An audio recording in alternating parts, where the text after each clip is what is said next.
y te dejan tocar al paciente, ¿no? Entonces aprendes súper rápido y yo me acuerdo que mi tercer año, la enfermera, yo en prácticas, los últimos 3 meses, la enfermera se dedicaba a poner las notas en el ordenador y yo me hacía los 15 pacientes en mi turno entero. Entonces, claro, tú terminas con una...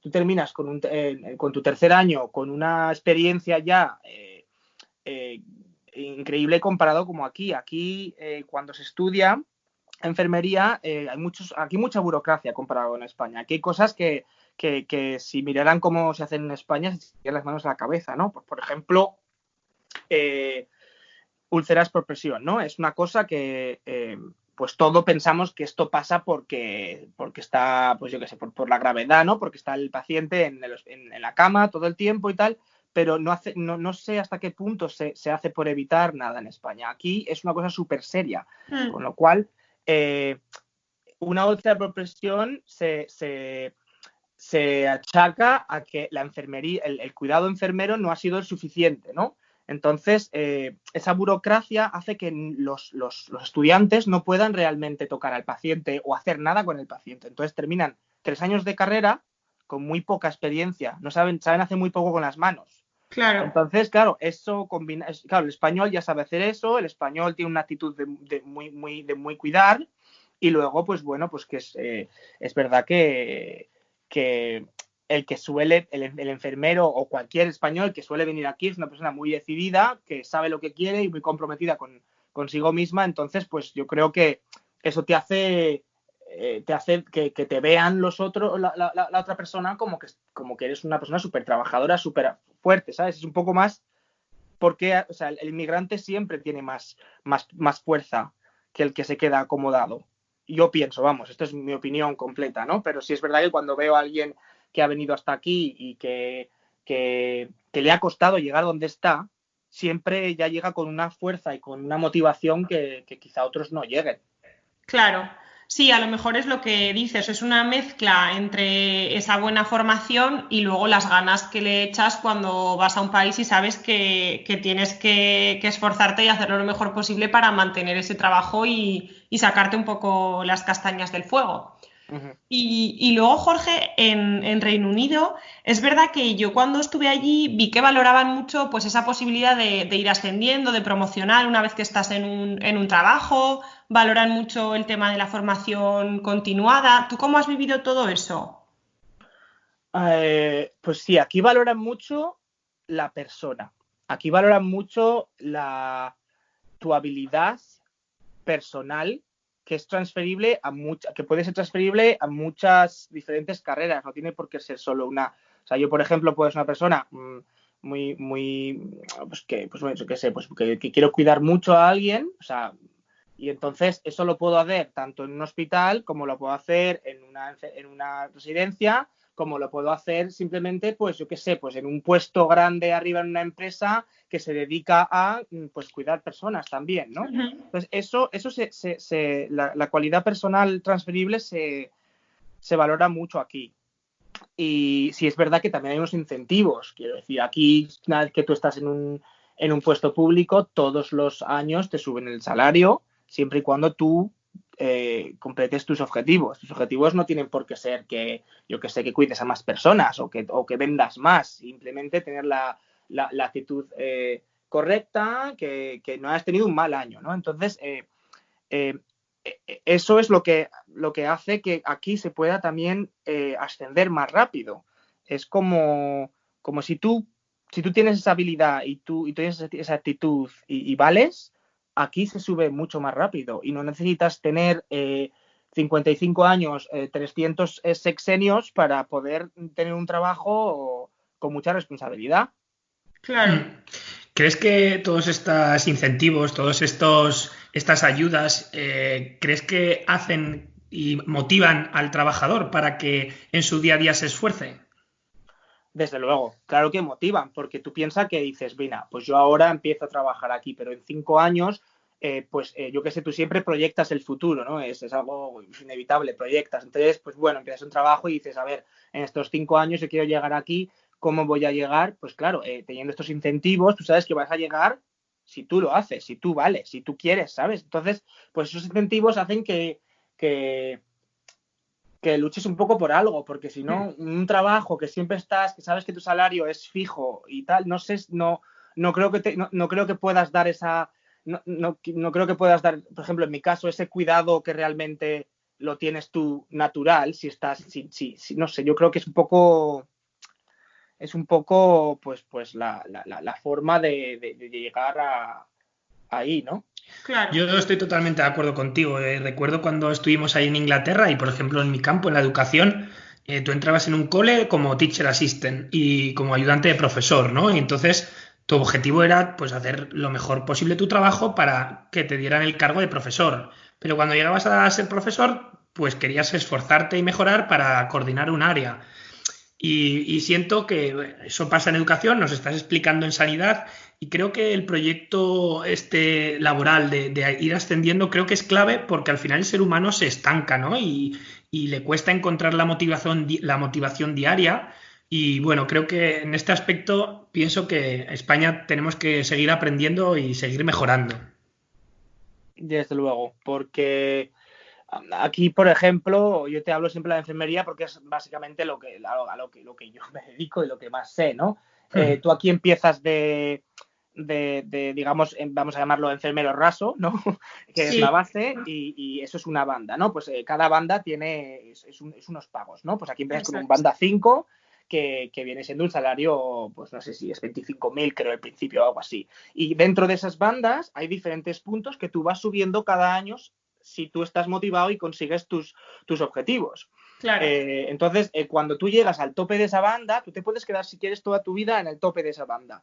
Pero si quieres llegar y salir a la banda 6, tienes que empezar allá, aparte de ser un enfermero clínico con todas las habilidades necesarias, tienes que empezar a coger un poquito de lo que viene siendo management, no sé cómo se dice en castellano, se me ha olvidado. Un poquito, pues, coordinar, ¿no? Tienes que empezar a coordinar un poco. Entonces tienes que coger ya un poquito de responsabilidades de coordinar un equipo o de empezar a, yo qué sé, pues por ejemplo, empezar a coordinar un poquito más el cuidado del paciente con los médicos de cabecera, con los fisioterapeutas y todo esto, o ya empezar con los banda 5 que son más inexpertos, pues tienes que ir un poco guiándolos a ver qué necesitas o qué te gustaría a ti ser en un futuro, cómo podemos llegar a que tú te vayas desarrollando profesionalmente. Y de ahí ya luego pasas a la banda 7, que eso se hace siempre y cuando tengas una especialidad que realmente yo tuve mucha suerte. A mí esa especialidad, la sanidad pública me hizo un sponsor y fui a la universidad durante un año a aprender, pues bueno, a especializarme en enfermería comunitaria. Y entre otras cosas, aparte de investigación, pues aprendes a recetar. Yo aquí receto. Puedo recetar antibióticos, puedo recetar, qué sé, pues apósitos, cremas a mis pacientes. Y pues es como que vas creciendo de una manera que al final dices, sí, yo soy enfermero, pero me he especializado en esto y bueno, y para ahí arriba. Claro, qué interesante. Bueno, estamos conociendo cada vez más, pues bueno, cómo estás allí trabajando, cómo nos estás explicando todo un poco de la vida laboral, pero nos encantaría que nos cuentes cómo es tu vida en Londres, tu día a día. Yo tengo que decir que nos sentimos súper afortunados porque cuando estuvimos viviendo en Londres coincidimos muchísimo con Jorge. De hecho, yo estuve más de 2 meses en su casa. Entonces, fue una experiencia genial y nos enseñó parte de lo que es la ciudad, parte de lo que es, pues bueno, los bares, las pintas. Y bueno, nos encantaría que nos contaras un poco, pues, cómo es tu vida allí, tus amigos, bueno. ¿Cómo ha cambiado también, no, Jorge? Después de 9 años, me imagino que tu vida ahora no tendrá mucho que ver con la vida que tenías cuando llegaste a Londres con 20 años o con 23 años, no me acuerdo. Cuéntanos un poco toda esa evolución. Cuando llegué yo a Londres con 21 años, pensando que sabía muchas cosas, cuando me di cuenta que no tenía ni idea, yo vine, pues como cualquiera dice, una mano delante y otra detrás. Yo llegué a un barrio donde había burkas por todos los sitios, no había visto un burka en mi vida. Yo decía, esto es Londres, esto no es Londres. Pues bueno, he compartido con muchísima gente, empecé en una residencia de estudiantes con 23 italianos, que yo aprendí italiano antes que inglés durante 3 meses. Luego he compartido con gente que no conocía de nada, que uno de ellos resultó ser un camello, nos echaron.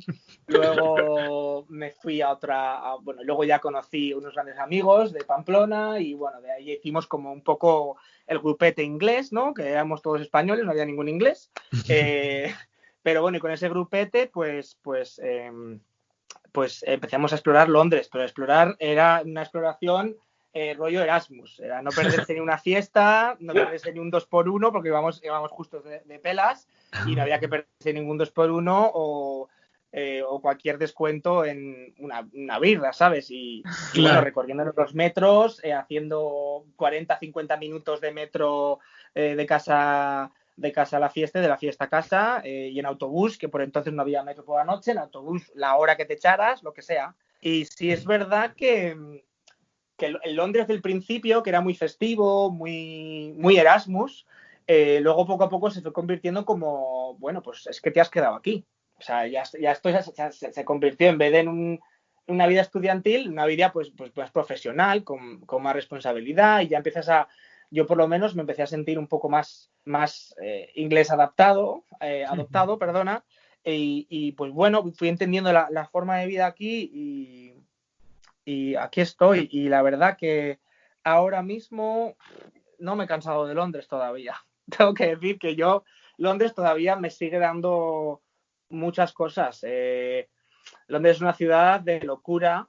A mí lo que más me gusta de Londres es que hay gente de todos los colores, con formas de ojos de todas las formas, con culturas de todas esto, con pañuelos en la cabeza de todas las formas, y eso te da un horizonte mental que se abre hacia todos los lados, que luego realmente dices, pues es que no sé, yo me di cuenta que podemos ser de tantas maneras y que nadie es nadie para juzgar a nadie por llevar un velo, por creer en lo que sea, por comer curry, por lo que sea, ¿sabes? Nadie tiene que juzgar a nadie, y a mí eso es lo que me gusta de aquí, que tú vas y te juntas. Yo, por ejemplo, en el trabajo con 2 nigerianas, 3 filipinos, una jamaicana, yo, y no hay ningún inglés como tal. Y a mí eso me encanta porque no tienes por qué ser inglés para ser londinense. Claro. No sé, y tiene tanta vida, tienes ocio, tienes, no sé, es muy... Nunca te cansas de esta ciudad. Sí es cierto que la gente va y viene, y eso es lo triste un poquito, ¿no? La gente que dices, hostia, esta gente con la que yo he tenido tanta relación, con la que he estado a tope, con la que yo pensaba que iba a ser para siempre, pues bueno, cuando luego se te van, por ejemplo, a Praga o se van, por ejemplo, a Australia, y dices, pues quieras o no, aunque gracias a Dios tenemos estas tecnologías, se pierde porque no está el contacto del día a día, ya no están las vivencias que te hacen estar, ¿no? Claro. Pero es muy curioso lo que comentas de esa multiculturalidad y toda esa diversidad de gente, que yo tenía la sensación cuando vivíamos en Londres que yo nunca me sentí inmigrante. Parece que a veces cuando dices, ay, el inmigrante pues que tiene que estar haciendo un trabajo peor, o que a lo mejor se puede ver discriminado por lo que sea.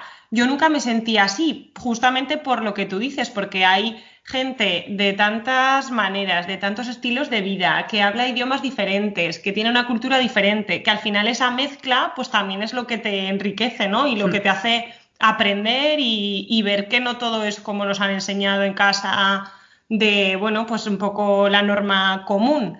Así que la verdad que eso creo que es algo de valorar, y que está muy bien que los que vivís allí o los que hemos vivido seamos conscientes de que eso, desgraciadamente, no es lo común en otras ciudades o en otros países, ¿no? Por ejemplo, nosotros eso lo notamos mucho, ¿no? Ahora en Zaragoza, el estilo de vida, el que la gente te mire si te pones un sombrero, o el que hagas una cosa diferente y seas un poco el rarito, eso ocurre cuando allí pues no creo que nadie se pueda sentir así. Así que bueno, eso es algo que está muy, muy guay de allí, y de hecho a mí ahora me ha entrado un poco de envidia cuando has empezado a contar todo esto. Realmente nosotros nos sentimos muy abrazados por Londres, ¿verdad? Y claro, cuando, por ejemplo, sucedió esto del Brexit, para nosotros fue un choque bastante grande. ¿Cómo te sentiste tú? Porque yo recuerdo ese día Y me recuerdo de levantarme por la mañana, mirar a Alba y decir, ha salido. Llegar al colegio